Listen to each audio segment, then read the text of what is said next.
The cafe smelled like cinnamon and burnt sugar. Mia had been working there for 3 weeks, long enough to memorize the menu, long enough to know which customers tipped and which ones didn't, long enough to feel the ache in her feet before her shift even started. She tied her apron tighter.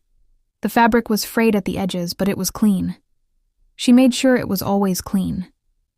The afternoon light came through the windows in soft golden strips. Dust floated in the air like tiny planets. The cafe wasn't busy yet. Just a few scattered tables. An older woman reading a book. A man in a dark coat sitting alone in the corner booth, his face hidden behind a black medical mask and a newspaper. Mia had noticed him when he came in. Tall, expensive watch. The kind of posture that suggested he didn't need to prove anything to anyone. She'd brought him his coffee, black, no sugar, and he'd nodded without looking up. That was fine. She preferred the quiet customers. The door chimed. 4 boys walked in. College age, maybe a little older. Polo shirts and designer sneakers, hair gelled back. The kind of confidence that came from never being told no. They took the table near the window. Loud voices. Laughter that filled the space too much. Mia grabbed her notepad and walked over. Good afternoon. What can I get you? The one closest to her looked up. His eyes scanned her face, then dropped lower. Lingered. What's good here? He asked. His friend snickered. The coffee's fresh. The pastries are homemade. What about you? Are you homemade? Another one leaned back in his chair, grinning. Her stomach tightened. She kept her face neutral. She'd had worse. She'd survived this, too. I'll give you a minute to decide. She turned to leave. Wait! The first one grabbed her wrist. Not hard, but firm enough. We want wine. You have wine, right? She glanced at his hand. He let go, slowly, like it was his choice. We have a selection, red or white. Surprise us. She walked away. Her wrist still tingled where he'd touched it. She poured 4 glasses of house red. Her hands were steady. They were always steady. When she returned, they were louder. One of them was doing an impression of someone. The others were laughing, heads thrown back. She set the glasses down carefully, one in front of each of them. Anything else? Yeah. The one who'd grabbed her wrist picked up his glass. He swirled the wine, watching it catch the light. Tell us something. You got a boyfriend? That's not relevant to your order. I think it is. His friends leaned in, grinning. I'm here to serve you food and drinks. If you need anything else, please let me know. She turned again. Ooh, feisty, one of them said. And then she felt it. Cold. Wet. Tell me in comments. Which country are you listening from? And hey, if you're loving this story, then don't forget to subscribe. Your support means the world. The wine hit her back first, soaking through her shirt, then her hair. Then it dripped down her arms. The laughter exploded. Oh man, I'm so sorry, the one with the glass said, not sounding sorry at all. My hand slipped. Another one raised his glass. Mine too. More wine. This time on her shoulder, her neck. The third one joined in. Butterfingers. She stood there, frozen. The wine dripped onto the floor. Dark red dots on pale tile. Her ears rang. Her face burned. She didn't move. Couldn't move. The laughter was so loud. And then, silence. Not gradual. Immediate. Like someone had turned off a switch. Mia blinked. The wine was cold against her skin, but the air around her had changed. The man from the corner booth was standing. He wasn't tall. He was towering. He moved through the cafe like water. Smooth. Inevitable. His mask still covered half his face, but his eyes were visible now. Dark, sharp, glacial. He stopped at their table. The boys looked up. Their smiles faltered. Apologize, the man said. His voice was quiet, almost soft, but it cut through the room like a blade. The first boy blinked. Dude, it was an accident. Apologize. The word landed heavier this time. The boy shifted in his seat. Look, man, we don't want any trouble. The man leaned down, just slightly. Just enough. You poured wine on her. 3 of you, intentionally, in front of witnesses. His voice never rose, never sharpened. It didn't need to. So you have 2 options. Apologize now, or deal with me outside. One of the other boys laughed nervously. What are you, her bodyguard? The man's eyes shifted to him. The boy's laugh died. I'm her fiancé. The air left the room. Mia's heart stopped. Fiancé? She stared at him. At this stranger in the black mask. This man she'd never spoken to beyond taking his order. What was he doing? The boys looked at each other. The confidence had drained from their faces. We didn't know. You didn't need to know. You don't pour wine on people. You don't humiliate service workers because you think it's funny.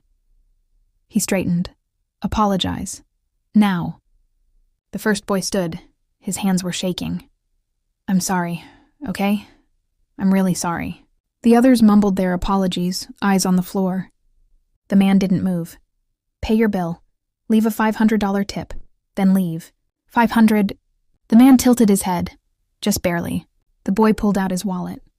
Mia watched it happen like she was underwater. The bills on the table. The boys stumbling over each other to get out. The door chiming as they left. And then it was quiet again. The man turned to her. She was still dripping. Still frozen.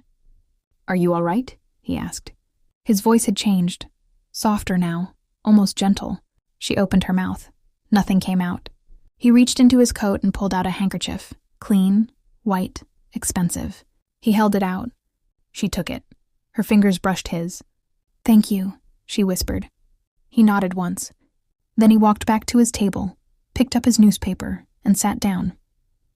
Like nothing had happened. Mia stood there, the handkerchief in her hand, the wine drying on her skin. Her heart was pounding. Her fiancé. Why had he said that? She looked at him. He was reading again, still masked, still distant. But her wrist tingled. Not from the boy's grip. From something else, something she couldn't name yet. The bathroom mirror was unkind. Mia stared at her reflection. Red wine streaked through her hair. Her uniform clung to her skin, heavy and damp. C looked like she'd been in a fight. Maybe she had been. She ran the handkerchief under cold water and pressed it against her neck. The fabric was soft, expensive, the kind of thing she'd never owned. Her hands were shaking now. The adrenaline was wearing off, leaving something raw behind. She'd been humiliated before. Not like that, but close enough. Life had taught her to swallow it, to smile, to move on. But he'd stopped it. A stranger, her fiancé. The word sat strange in her mind. She wrung out the handkerchief and folded it carefully. She'd wash it properly at home, return it tomorrow. If he came back. When she stepped out of the bathroom, the cafe owner, Mrs. Chen, was waiting. You okay, honey? Mia nodded. I'm fine. Mrs. Chen's face was tight with worry. She was a small woman, barely 5 feet, but she had a mother's eyes, the kind that saw too much. Those boys, they're gone, it's okay. That man who helped you. Mrs. Chen glanced toward the corner booth. He was still there, still reading. You know him? No. He said he's your fiancé. Mia's throat tightened. I don't know why he said that. Mrs. Chen studied her for a long moment. Then she patted Mia's arm. Go home early. I'll cover your tables. I can't. You can, you will. Mrs. Chen's voice was firm. Go home. Rest. Come back tomorrow. Mia wanted to argue. She needed the hours, needed the money, but her body was tired. So tired. Thank you, she whispered. She untied her apron and hung it in the back, grabbed her coat, her bag. When she walked through the cafe, she kept her eyes down. But she felt him watching. The man in the mask. She pushed through the door and into the cool evening air. The street was quiet. The city had that in-between feeling. Day fading, night not quite arrived. She walked slowly. Her apartment was 20 minutes away. She didn't mind. Walking helped her think. Except she couldn't think. Her mind kept circling back. To his voice. To the way he'd moved. To the word fiancé. Why? She turned the corner onto Maple Street. And stopped. He was leaning against the brick wall, hands in his pockets, mask still on. Waiting. Her heart kicked. You followed me. It wasn't a question. He pushed off the wall. I wanted to make sure you were all right. I'm fine. You're not. She held his gaze. You don't know me. No, he agreed. I don't. Silence stretched between them. A car passed. Somewhere a dog barked. Why did you say that? Mia asked. About being my fiancé. He was quiet for a moment, then, because they wouldn't have stopped otherwise. You don't know that. I do. There was something in his voice, something certain and sad. She hugged her coat tighter. Thank you for what you did, but you didn't have to follow me. I know. So why did you? He looked at her. Really looked. Even with half his face hidden, she could feel the weight of it. Because I recognized you, he said quietly. Her stomach dropped. What? I recognized you, Mia. Her name in his mouth felt wrong. Too familiar, too intimate. How do you know my name? He reached up, slowly, and pulled the mask down. The world tilted. She knew that face. Older now, sharper. The softness of youth replaced by angles and shadows. But she knew it. Ethan? Her voice cracked on his name. Ethan Reed. From high school. From a lifetime ago. He didn't smile, didn't move. Just watched her with those dark, careful eyes. It's been a long time, he said. Mia couldn't breathe. Memories rushed in. Lockers, cafeteria, the library. Ethan Reed, the quiet boy who sat in the back. The one everyone ignored. Including her. No, especially her. I don't understand, she stammered. What are you doing here? I live here now. I moved back 6 months ago. But the cafe, I go there to work sometimes. It's quiet. Her mind was spinning. Ethan Reed, in that cafe, watching her serve coffee, watching her get humiliated, knowing who she was. Why didn't you say anything? She asked. When I brought you your coffee, why didn't you? Would you have wanted me to? She opened her mouth, closed it. No, she wouldn't have. He nodded like he'd heard the answer anyway. I wasn't sure it was you at first, he said. It's been 15 years, but then I heard Mrs. Chen call your name and I knew. 15 years. She'd been 18, stupid, thoughtless, and cruel. The memory surfaced before she could stop it. The cafeteria. Ethan sitting alone, his tray in front of him. Her friends laughing, daring her. And she'd done it. She'd walked over, smiled, asked if she could sit. He'd looked up, surprised, hopeful. She'd waited just long enough for that hope to settle in his eyes. Then she'd laughed and walked away. Her friends had cheered. Ethan had stared down at his tray. She'd never spoken to him again. Mia felt sick. Ethan, I don't. His voice was soft. Not angry, just careful. You don't have to say anything. Yes, I do. Why? Because I was horrible to you. He was quiet for a moment. Then he shook his head. You were 18. Kids are cruel. It's not new. That doesn't make it okay. No, he agreed. It doesn't. The air between them felt heavy. Why did you help me? She asked. After what I did to you. Why would you help me? Ethan looked at her for a long time. Then he said very quietly, because no one deserves to be humiliated. Not even people who once humiliated me. Her throat burned. I'm sorry, she whispered. I'm so sorry, Ethan. He nodded, once. I know. And somehow she believed he did. They stood there, two people separated by years and mistakes. I should go, Mia said finally. Okay. She turned, started walking. Mia. She stopped, looked back. Ethan's expression was unreadable. I meant what I said. About being your fiancé. His lips curved, just slightly. If anyone asks. Despite everything, she almost smiled. Thank you. He nodded, and she walked away, but she felt his eyes on her until she turned the corner. When she got home, she locked the door, leaned against it, slid down to the floor, and cried, not because of the boys, because of the look in Ethan's eyes 15 years ago, and the look in them tonight, both so different. Both breaking her heart. Sleep didn't come easy. Mia lay in bed, staring at the ceiling. The apartment was small. One bedroom, a kitchen that barely fit a stove, a bathroom with a mirror that reflected too much. But it was hers. She'd worked for it. Every shift, every smile she didn't feel, every kind word to customers who didn't see her as human. She'd built this life from nothing, and tonight it had all felt like paper. Ethan Reed. The name echoed in the dark. She hadn't thought about him in years, hadn't let herself.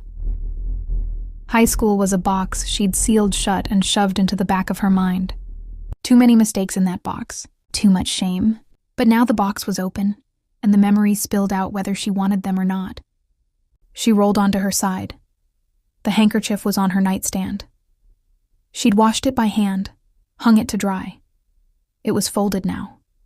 Perfect. Ready to return. If she returned it, maybe she wouldn't go back to the cafe. Maybe she'd find another job. Another place where the past didn't sit in the corner booth watching her with dark, knowing eyes. But even as she thought it, she knew she wouldn't. She needed the job. And something else. Something she couldn't name yet. The memory came slowly. Not the cafeteria. Not the moment she'd laughed and walked away. A different memory. Earlier, sophomore year, English class. They'd been assigned partners for a project. Shakespeare, Romeo and Juliet. The teacher had paired her with Ethan. She'd groaned, loud enough for him to hear. He hadn't reacted, just gathered his books and moved to her desk. They'd worked in silence at first. She'd done most of the talking. He'd listened, nodded, wrote things down in neat, careful handwriting. Then he'd said very quietly, "What if we focused on the idea of choice?" She'd looked up. What? Everyone talks about fate. Star-crossed lovers. But Romeo and Juliet made choices. Bad ones. And people died because of it. She'd stared at him. It was good, really good. Okay, she'd said. Let's do that. They'd worked together for 2 weeks. In the library, after school. He was smart, thoughtful. He noticed things in the text she'd missed. And he was kind. When she'd stumbled over a line during practice, he'd smiled and said, "Try it again, you've got it." She'd almost liked him. Almost. But her friends didn't like him. And in high school that mattered more. So when the project was over and they'd gotten an A, she'd high-fived him once, then never spoke to him again. Until the cafeteria, until the dare, until she'd broken something in him she hadn't even known was fragile. Mia closed her eyes. She'd been so young, so desperate to fit in, so terrified of being on the outside. And Ethan had been an easy target. Quiet, alone, different. She told herself it didn't matter, that he probably didn't even care, but she'd seen his face. She'd seen it and she'd walked away anyway. The shame sat in her chest like a stone. She couldn't undo it, couldn't go back and make different choices. But maybe she could do something now. The next morning, she went to the cafe early. Mrs. Chen was behind the counter, setting up the pastry display. "You're here," she said, surprised. "I thought you might take the day off." "I'm okay." Mrs. Chen studied her, then nodded. "Good. We need you. Lunch shift's always busy." Mia tied her apron. Her hands were steady again. She glanced at the corner booth. Empty. Relief and disappointment tangled in her chest. The morning passed slowly. Customers came and went. She poured coffee, took orders, smiled. Normal, except nothing felt normal anymore. At 11, the door chimed. She looked up. Ethan. He wore a different coat today. Charcoal gray, expensive. The mask was back, covering the lower half of his face. Their eyes met. He nodded once, then walked to his usual table. Mia's heart hammered. She grabbed the coffee pot and forced her feet to move. When she reached his table, she set down a cup, poured. "Black, no sugar," she said softly. "Thank you." His voice was the same, quiet, careful. She hesitated. The handkerchief was in her apron pocket. She'd brought it. "I washed this," she said, pulling it out. "Thank you for—" "Keep it." She blinked. "What?" "Keep it." He looked up at her. "I have others." "But—" "Please." The word was gentle, but final. She nodded, slipped it back into her pocket. Silence settled between them. The cafe buzzed around them. Conversations, the hiss of the espresso machine, the clink of silverware. But at this table it was quiet. "Can I ask you something?" Mia said. Ethan waited. Why did you come back? To the city, I mean. He was quiet for a moment. Then, business. My company has offices here now. Your company? I run a tech firm. We develop software for medical equipment. She tried to process that. Ethan Reed, the quiet boy from the back of the class, running a company. That's impressive. He shrugged. It's work. Do you like it? I'm good at it. That's not the same thing. His eyes flickered with something. Surprise, maybe. No, he said, it's not. She should walk away, take another order, do her job. But she didn't. I wanted to apologize, she said. Properly, for what I did in high school. It was cruel, and I'm sorry. Ethan set down his cup. I told you. I know what you told me, but I need to say it anyway. She took a breath. You were kind to me during that project, and I repaid that by humiliating you. There's no excuse for it. I was a coward and I was wrong. He watched her. She couldn't read his expression. Apology accepted, he said finally. She nodded. Thank you. She turned to leave. Mia. She stopped. Would you like to have dinner with me? Her breath caught. What? Dinner, tonight if you're free. Why? Because I'd like to talk to you. Without the cafe, without... He gestured vaguely. All of this. Her heart was doing something strange, something fast and uncertain. I don't think that's a good idea. Why not? Because... She struggled for words. Because of everything. Because I don't deserve... That's not for you to decide. His voice was firm, not harsh, just... Sure. She stared at him. Just dinner, he said. As two people who used to know each other. No expectations. She should say no. Every rational part of her brain screamed it, but there was something in his eyes. Something that felt like a second chance. And she'd never been good at walking away from those. Okay, she whispered. His eyes softened. Okay. Where? I'll pick you up. 7 o'clock. What's your address? She told him. He nodded, pulled out his phone and typed it in. I'll see you tonight. Yeah. She walked away. Her legs felt strange, weightless. Mrs. Chen was watching from behind the counter. You okay, honey? Mia nodded. But she wasn't sure if that was true. Mia changed her outfit 3 times. The first dress was too formal. The second too casual. The third looked like she was trying too hard. She settled on dark jeans and a soft sweater. Simple, clean. She stared at herself in the mirror. Her hair was down. She'd put on a little makeup. Not much, just enough. She looked normal. Why was she so nervous? It was just dinner. With Ethan Reed, the boy she'd humiliated, who was now a man, a successful man, a man who'd defended her without hesitation, a man who'd called himself her fiancé. She pressed her hands to her face. This was a mistake. The knock came at 7 exactly. She opened the door. Ethan stood there in dark slacks and a crisp white shirt. No tie. The top button undone. He'd shaved. His hair was neat, but not severe. He looked good, really good. Hi, he said. Hi. They stood there for a moment, awkward, uncertain. Then he smiled, small, almost shy. You look nice. Thanks, so do you. He gestured to the street. Shall we? She grabbed her coat and followed him down the stairs. A car was waiting, black, sleek, a driver in the front seat. Mia stopped. Is that yours? It's easier than dealing with parking. He opened the door for her. She slid inside. The seats were leather, soft, the kind of soft that whispered money. Ethan got in beside her. The driver pulled away from the curb. Where are we going? Mia asked. A place downtown, Italian. Is that okay? Yeah, that's fine. Silence settled. Not uncomfortable, just full. Mia watched the city slide past the window. Lights. People. Life moving forward while she sat suspended in this strange, unreal moment. How long have you been working at the cafe? Ethan asked. 3 weeks. Do you like it? It's a job. He glanced at her. That's not the same thing. She smiled despite herself. No, it's not. What would you rather be doing? The question surprised her. No one asked her that. Not anymore. I don't know, she admitted. I used to want to be a teacher, but life got in the way. What kind of life? She hesitated, then decided there was no point in hiding it.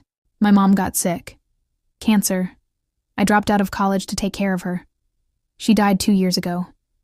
By then I was too far behind, too much debt, so I adjusted. His expression didn't change, but something in his eyes did. I'm sorry, he said quietly. It's okay. It's not. She looked at him. No, it's not. The restaurant was tucked on a quiet street. Warm light spilled from the windows. A small sign above the door. Rosso. Inside, it was cozy. Exposed brick, candles on every table, the smell of garlic and fresh bread. The host greeted Ethan by name. Mr. Reed, your table's ready. They were led to a corner booth, private, away from the other diners. Mia slid in. The leather was soft beneath her. Ethan sat across from her. A waiter appeared, poured water, offered wine. Do you drink? Ethan asked her. Mia thought of yesterday, the wine dripping down her back. Not tonight. He nodded. Just water for both of us. The waiter left menus and disappeared. Mia opened hers. The prices weren't listed. Her stomach tightened. Order whatever you want, Ethan said, like he'd read her mind. This place looks expensive. It is. She looked up. Then maybe, Mia, please, order whatever you want. I asked you here. Let me do this. There was no arrogance in his voice, no pity. Just kindness. She nodded. Okay. They ordered. Pasta for her, risotto for him, bread, salad. When the waiter left, the silence returned. But this time it felt heavier. Mia traced the rim of her water glass. Can I ask you something? Of course. Why did you really ask me to dinner? Ethan leaned back. His hands rested on the table. Long fingers, no rings. Honestly? Please. Because I've thought about you over the years, and I wanted to know who you became. Her chest tightened. Why? Because people aren't static. We grow. We change. The girl who laughed at me in high school, she's not you anymore. I can see that. How? The way you apologized. The way you looked when those boys poured wine on you. You weren't angry. You were resigned, like you'd learned to expect cruelty. She looked down. Maybe I have. That's sad. It's realistic. It's still sad. The food arrived. Steam rose from the plates. It smelled incredible. They ate in silence for a while. The pasta was perfect, rich, comforting. This is really good, Mia said. It's my favorite place in the city. Do you come here often? When I need to think. About what? He smiled. Everything. Nothing. Work, life, choices. Do you regret any? Your choices, I mean. Ethan set down his fork, considered the question. Some, he admitted. I worked too much in my 20s, missed things, friendships, experiences. I was so focused on building the company that I forgot to build a life. Do you have one now? A life? I'm trying. She took another bite. What changed? I turned 35 last year. Had a moment where I realized I didn't know who I was outside of work. So I moved back here. Thought maybe I'd figure it out. Have you? I'm getting closer. Mia smiled. That's good.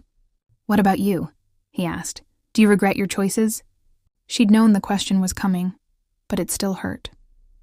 Most of them, she said honestly. I was cruel to you. I was shallow. I cared about things that didn't matter. And by the time I figured that out, it was too late to fix any of it. It's not too late. Isn't it? No. His voice was firm. You're here. You're working. You're surviving. That takes strength. It doesn't feel like strength. It is. She met his eyes. You're being very kind to me. I'm not sure I deserve it. Kindness isn't about deserving. It's about choosing. The word settled in her chest. Warm. Unexpected. Is that why you helped me yesterday? Yes. Even though I hurt you. Even though... She didn't know what to say to that. They finished their meal. Talked about small things. The city. The weather. Books they'd read. It was easy. Easier than it should have been. When the check came, Ethan didn't let her see it. Just handed his card to the waiter without a word. Thank you, Mia said. For dinner, for everything. You're welcome. They walked outside. The night was cool. The street was quiet. The car pulled up. "I'll take you home," Ethan said. "You don't have to." "I know." She got in, he followed. The drive was short, too short. When they reached her building, Ethan walked her to the door. "Thank you again," Mia said. "Can I see you again?" Her heart stuttered. "Why?" "Because I'd like to." "Ethan?" "Just as friends. If that's all you're comfortable with." She wanted to say no. Wanted to protect herself. Protect him. But she didn't. "Okay." His smile was soft. "Okay." He waited until she was inside. Until the door was locked. Then he left. Mia climbed the stairs slowly. Her phone buzzed. A text from an unknown number. "Tonight was nice. Sleep well." She saved his number and smiled. The next 2 weeks passed in a strange, gentle rhythm. Ethan came to the cafe every day. Always the same time. Always the same table. He'd order his coffee, work on his laptop, stay for an hour, sometimes 2. And when Mia had a break, she'd sit with him. They talked. About everything, about nothing. He told her about his company, the projects they were working on, the pressure of running a business. She told him about her mother, the good days and the hard ones, the weight of grief that never quite left. He listened, really listened. Not the polite nodding people did when they wanted you to stop talking, but the kind of listening that made you feel seen. On a Thursday afternoon, the cafe was slow. Mia poured herself a cup of coffee and sat across from him. "Can I ask you something personal?" she said. Ethan looked up from his laptop. "Sure." "Why don't you ever take off your mask? Outside of that first night, I mean." He was quiet for a moment. Then he reached up and pulled it down. His face was calm, open. "I wear it because people recognize me sometimes. Business events, articles. I don't like the attention." "But you took it off for me." "Yes." "Why?" "Because I wanted you to know who I was." Her chest tightened. "You could have just told me." "Would you have believed me?" She thought about it. "Probably not." He smiled. "Exactly." She sipped her coffee. "Do you ever get tired of it? Of being successful?" "Sometimes. Success is heavy. People expect things. They see the money, the company, the reputation.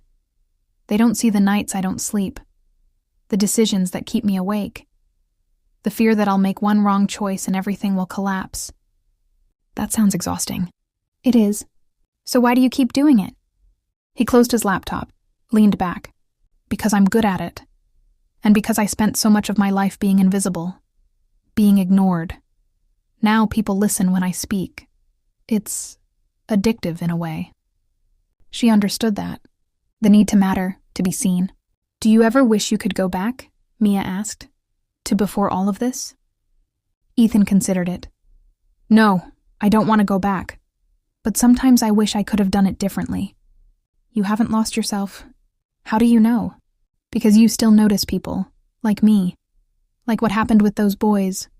His eyes held hers. "Maybe you're right." The moment stretched, soft, warm. Mrs. Chen appeared with a slice of pie. "On the house, you two look too serious." Mia laughed. "Thank you." When Mrs. Chen left, Ethan pushed the plate between them. "Share?" "Okay." They ate in comfortable silence. The pie was apple, cinnamon and sugar and butter. "Perfect. I've been thinking," Ethan said slowly. "About what you said, about wanting to be a teacher." Mia set down her fork.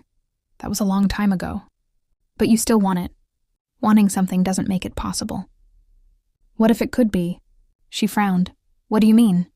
"My company has an education fund. We sponsor employees who want to go back to school. Tuition, books, living expenses." Her heart stopped. "Ethan, you could finish your degree, become a teacher." "I don't work for your company." "You could." She stared at him. "What?" "We need someone to manage our community outreach programs. It's part administrative, part public relations. You'd be good at it." "You don't know that." "I do. You're smart. You care about people. You work hard. Those are the things that matter." Mia's throat was tight. "Why would you do this?"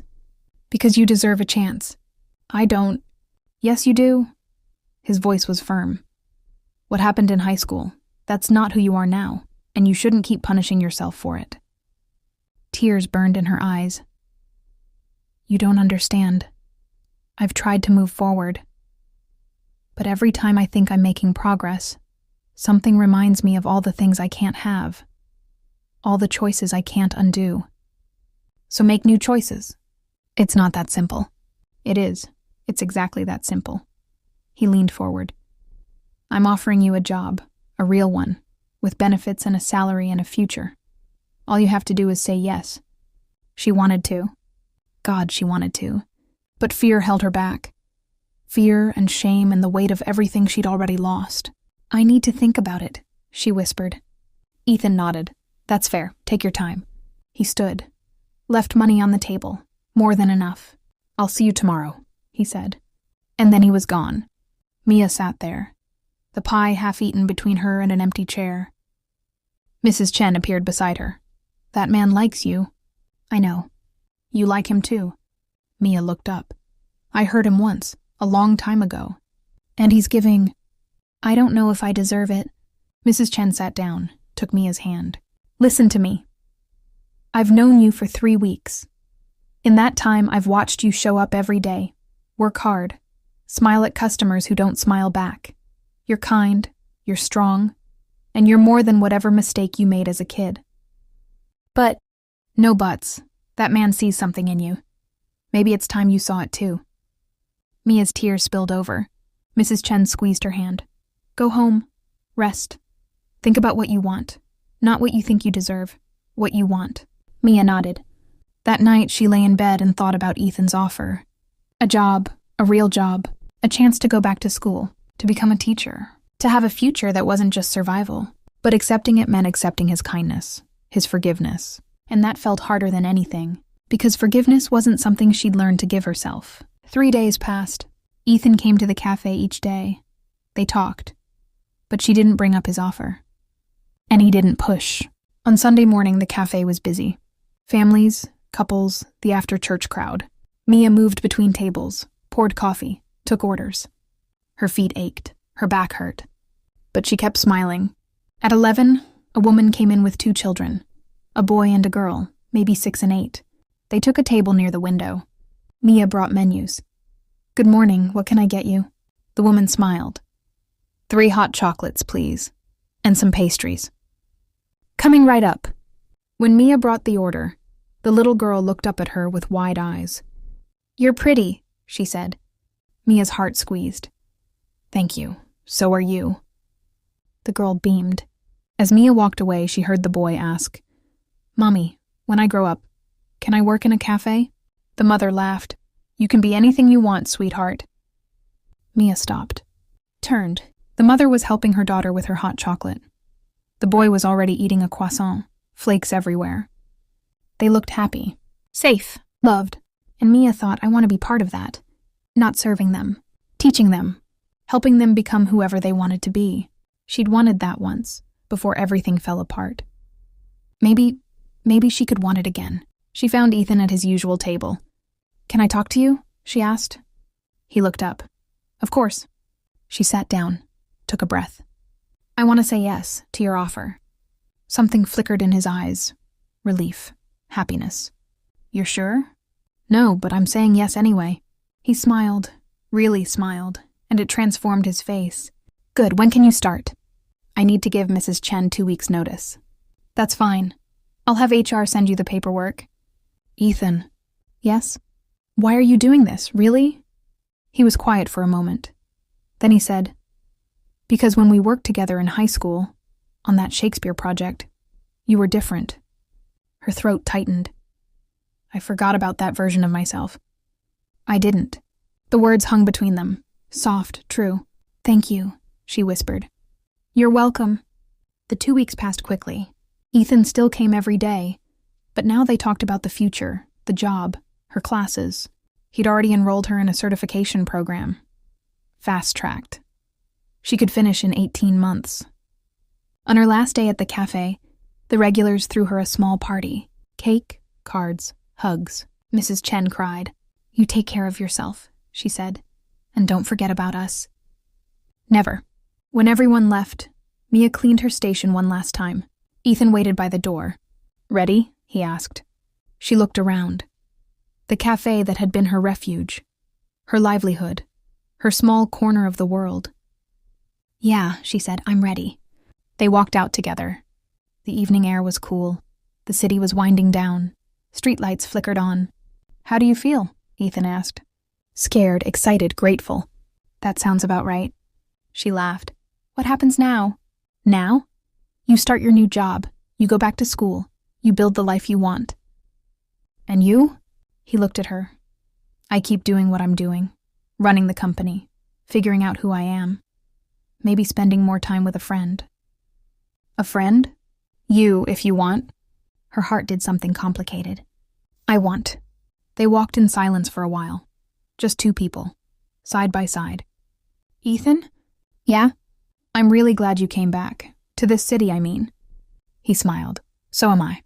And in that moment, under the streetlights and the emerging stars, Mia felt something shift. Not forgiveness, not yet. But the beginning of it, a door opening. A chance to become someone new, someone better, someone who chose kindness. Just like he had. The Reed Industries building was glass and steel. 40 stories, sharp edges, a lobby that echoed with purposeful footsteps. Mia stood outside on Monday morning staring up. Her new life waited inside. She wore a dress she'd bought over the weekend. Simple, professional. The shoes pinched her toes, but they looked right. Her hands were shaking. She took a breath, then another. "You can do this." The lobby was massive. Marble floors, modern art on the walls, a reception desk that curved like a wave. "Mia Bennett?" She turned. A woman in her 30s approached. Sharp blazer, kind eyes. "I'm Sarah from HR. Welcome to Reed Industries." "Thank you." "Follow me, I'll show you to your office." Office. She had an office. They took the elevator to the 15th floor. Sarah talked the whole way. Company culture, benefits, the coffee station on every floor. Mia tried to absorb it, but her mind was spinning. The elevator doors opened. The 15th floor was bright, open, desks arranged in clusters, people working, talking, moving. Sarah led her to a corner office. Small, but hers. "This is you," Sarah said. "Get settled. Ethan will be by in an hour for your orientation." "Okay." Mia stood in the doorway, her office. She stepped inside, closed the door, sat in the chair. It was comfortable. Her phone buzzed. A text from Ethan. "Welcome to the team." She smiled. Texted back, "Thank you." 3 dots appeared. Then, "Proud of you." Her throat tightened. She set the phone down. "How are you holding up?" he asked on Friday. Mia looked up from her computer. "I think my brain is full." He laughed. "That's normal, it gets easier." "Promise?" "Promise." He sat in the chair across from her desk. "What's the hardest part?" "Feeling like I belong here. Everyone else has degrees, experience. I'm just me." "You're not just anything. You're smart, you're capable, and you care. That's more valuable than any degree." She wanted to believe him. "What if I mess up?" "Then you fix it. That's what we all do. You don't mess up." "I mess up constantly. I just do it in private." That made her smile. He stood. "Come on, it's 5 o'clock. Let's get out of here." "Where are we going?" "You'll see." They took the elevator down, walked 2 blocks. He stopped in front of a bookstore. Warm light glowed from the windows, shelves visible through the glass. "I used to come here," Ethan said. "When I was in high school. It was the only place I felt safe." Mia looked at him. "Really?" "Yeah, books don't judge you, they just let you be." They went inside. The smell hit her first. Old paper, ink, wood. It was beautiful. "Go ahead," Ethan said. "Pick something, my treat." "You don't have to." "I know." She wandered the aisles. Fiction, history, self-help.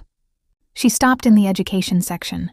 Books about teaching, child development, classroom management. She pulled one out. The First Days, A Teacher's Guide to Starting Strong. She opened it, scanned the first page. It felt right. She brought it to the counter. Ethan was waiting with 3 books of his own. "Find something good?" he asked. "Yeah." He paid for everything. They walked back slowly. The evening was cool. The city was winding down. "Thank you," Mia said, "for today, for all of this." You're welcome. Can I ask you something? Always. Do you ever regret it, forgiving me? He stopped walking, turned to face her. No, never. Why not? Because holding on to anger doesn't change the past. It just poisons the present. And I don't want to live like that. She looked down. I don't know how to forgive myself. Start small. Acknowledge what you did. Understand why. Then choose to be different now. That's all forgiveness is. A choice. It feels harder than that. It is harder, but it's also that simple. I know, I can see it. And somehow that helped. 3 months passed. Mia settled into her job, learned the systems, built relationships. It was exhausting, but it was good. Ethan became a constant, not just her boss, but her friend. He told her about his childhood, growing up quiet, bullied, using books and code as an escape. She told him about her father leaving when she was 10. They shared pieces of themselves, slowly, carefully, and something grew between them. And she thought, I could love him. The realization didn't scare her. It felt inevitable, like the ending of a story she'd been reading for years. The next week, she saw him differently. The way he listened, the way he smiled, the way he remembered small things. Her favorite coffee, the book she'd mentioned, the day her class assignment was due. He was kind, truly kind, not because he wanted something, but because that's who he was. One afternoon, he knocked on her office door. Busy? Never too busy for you. He sat down, looked nervous. That was new. I wanted to ask you something, he said. Okay. There's a charity gala next month for children's hospitals. My company is one of the sponsors. I have to go, and I was wondering if you'd come with me. Her heart skipped. As your date? As my guest, but yes, if you're comfortable with that. She should think about it, should be careful. But she didn't want to be careful anymore. I'd like that. His smile was soft, relieved. Good. I'll send you the details. Ethan? Yeah? Are we... He met her eyes. I don't know what we are, but I know I like spending time with you, and I'd like to keep doing that, if you want. I want. Then that's enough for now. And it was. The dress was midnight blue. Mia had never owned anything like it. Sarah from HR had helped her shop, told her where to go, what to look for. It fit perfectly, hugged her waist, flowed to the floor. She felt like someone else. Someone who belonged at a gala. The car picked her up at 6, the same driver who'd taken them to dinner months ago. He smiled. You look beautiful, Miss Bennett. Thank you. The drive downtown felt surreal. City lights, music from open bars, people dressed for Saturday night. And she was going to a gala with Ethan. The venue was a hotel, grand, historic. A red carpet leading to the entrance. Photographers, guests in tuxedos and gowns. Mia's stomach churned. I don't belong here. But then she saw him. Ethan, standing at the entrance. Tuxedo, hair perfect, no mask. He looked stunning. Their eyes met. He smiled, and the fear settled. She got out of the car, walked toward him. Hi, she said. Hi. His eyes swept over her. You look incredible. So do you. He offered his arm. Ready? No, but let's go anyway. He laughed. They walked inside together. The ballroom was breathtaking. Crystal chandeliers, round tables with white linens, hundreds of people, all polished, all confident, all looking at them. No, looking at Ethan. They moved through the crowd. Ethan introduced her, again and again. Names she wouldn't remember, faces that blurred together. But Ethan stayed beside her, steady, grounding. When they finally sat down at their table, she exhaled. You okay? He asked. That was a lot. It always is, but you did great. Dinner was served, salad, steak, dessert. Speeches were made, donations announced. Mia listened, but mostly she watched Ethan. The way he laughed at jokes that weren't funny. The way he clapped politely. That man just donated $50,000 to impress his mistress. She choked on her wine. What? His wife is at home. The blonde in the red dress is not his wife. How do you know that? I've been to a lot of these things. She laughed, couldn't help it. When the dancing started, Ethan stood. Dance with me? Her heart jumped. I'm not a great dancer. Neither am I. We'll figure it out. He led her to the floor. Ethan's hand found her waist. Hers rested on his shoulder. They swayed. It was easy, natural, like they'd done this before. "Thank you for coming tonight," Ethan said. "Thank you for inviting me.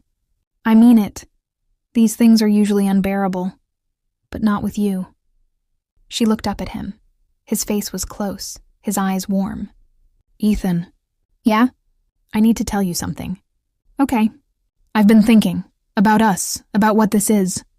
His hand tightened slightly on her waist. And I don't want to just be your friend." He stopped moving. The music played around them. Couples danced past. But they stood still. "What do you want?" he asked quietly. "I want to be with you, really be with you. If you want that too." He didn't answer right away, and in that silence Mia's heart cracked. She'd misread this, He kissed her. Soft, gentle, his hand cupping her face. The ballroom disappeared. There was only him. Only this. When he pulled back, his eyes were shining. "I want that too," he whispered. "I've wanted it for months." She laughed.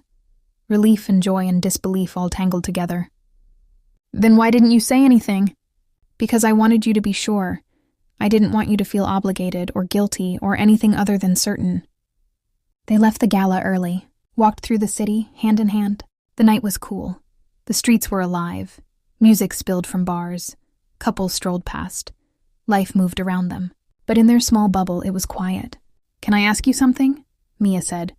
"Anything. That day in the cafe, when you said you were my fiancé. Did you mean it?" Ethan smiled. "I meant that I'd protect you. That I'd stand up for you, whether you wanted me to or not." "That's not the same thing." "Oh, it's not." They stopped at a corner, waited for the light. "But I could mean it," he said softly. "Someday, if you wanted." Her breath caught. "Ethan, I'm not proposing. I'm just saying, I could see a future with you, a real one, if that's something you'd want." She looked at him. This man who'd forgiven her, who'd given her a job, a chance, a new life. This man who'd been hurt by her and chose kindness anyway. "I'd want that," she whispered. He smiled, kissed her forehead. They walked home slowly, taking their time. When they reached her building, Ethan walked her to the door. "Tonight was perfect," Mia said. "It was. What happens now?" "Now, we see where this goes. No pressure, no expectations, just us." "I like that." "Me too." He kissed her goodnight, soft and sweet, and when she went inside, she leaned against the door and smiled. For the first time in years, the future didn't feel heavy. It felt light, full of possibility, full of hope. 6 months later, Mia stood in front of a classroom. 25 students stared back at her. Third graders, wide eyes, missing teeth, endless energy. Her students. She'd finished her certification program, passed her exams, applied to schools, and this one had hired her. "Good morning," she said. "Good morning, Ms. Bennett." Their voices were chaos, beautiful chaos. She smiled. This was it, the dream she'd almost given up on. And she was living it. After school, she met Ethan at the cafe. "Their cafe?" Mrs. Chen greeted her with a hug. "Look at you! A teacher!" "I know, it's still surreal." Ethan was at his usual table, laptop open, coffee steaming. When he saw her, he stood. Kissed her hello. "How was your first day?" "Amazing, terrifying, perfect." "That sounds about right." They sat, talked, laughed, just like they had months ago. Except now, his hand held hers across the table. Now when he looked at her, she saw love. Real, deep, certain. "I'm proud of you," Ethan said. "I couldn't have done it without you." "Yes, you could have, but I'm glad I got to help." She squeezed his hand. "Thank you. For everything. For giving me a chance when I didn't deserve it. You deserved it. You just didn't believe it yet." "And now? And now?" She smiled. "Now I'm starting to." He leaned across the table, kissed her softly. "Good. Because you're pretty amazing, Mia Bennett." "So are you, Ethan Reed." They stayed until closing, talking, dreaming, planning, a future that looked nothing like the past, a future built on forgiveness, on second chances, on choosing kindness even when it was hard. And as they walked out into the night, hand in hand, Mia thought about the girl she'd been. Cruel, lost, desperate to fit in, and the woman she'd become. Stronger, kinder, loved.